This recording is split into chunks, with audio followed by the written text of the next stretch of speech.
Hi friends, இன்றைக்கி எபிசோடில் அம்மாவும் தூங்குறது இதுதான் தாய்மையோட உணர்வை அழகாக இந்த இடத்துல கொண்டுன்னு வந்தாங்க. நாங்களும் எதிர்பார்த்தோம். அவங்களோட அரவணைப்பு, குட்டி பாப்பாவும் அம்மாவும் கட்டி பிடிச்சி தூங்குறது அவ்வளோ ஒரு அழகாக இருந்தது. இது ஒரு மிஸ்ஸும் டீச்சருமா இல்லை, அம்மாவும் பொண்ணும் தெரியாமையே இந்த பாசம் தானாக வந்தது. இதை தான் தான் இல்லைனாலும் தான் சதா ஆடன்னு சொல்லிடுவாங்க. உண்மையிலே இந்த இடத்துல நல்லா இருந்தது. தூங்கி எழுந்து வந்ததுமே சித்தி எல்லாருக்கும் டீ கொடுத்து இந்த இடத்துல காவேரியை சித்தப்பா அந்த அளவுக்கு சீண்டி பார்க்காம ஒரு யதார்த்தமாக தான் பேசினார். இனிமேல் அவர் அதிக வில்லத்தனம் காட்டாமல் கொண்டு வந்தால் நல்லாயிருக்கும்.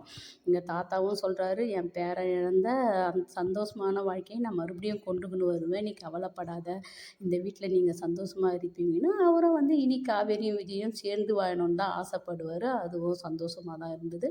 நம்ம காவேரி விஜயும் வண்டியில் போகும்போது பேசிக்கினே போகிறாங்க. உங்கள் ஒய்ஃபை பற்றி, உங்களது லவ் மேரேஜா அரேஞ்ச் மேரேஜான்னு, அதெல்லாம் இல்லாமல் கான்ட்ராக்ட் மேரேஜ்னு சொல்லி அந்த கதையை சொல்கிறாரு.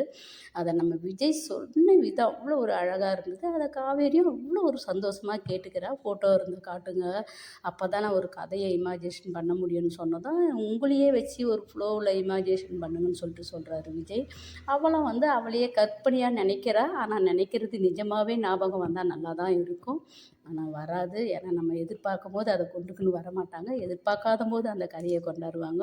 சொல்ல சொல்ல விஜய்க்கு காவேரிக்கு நினைவு வருமான்ற ஒரு ஏக்கத்தில் தான் அந்த கதையை ஃபுல்லாக சொல்லி அவர் அடுத்தது எவ்வளோ உயிருக்கு உயிராக லவ் பண்ணாருன்னு சொல்லி முடிக்கிறாங்க.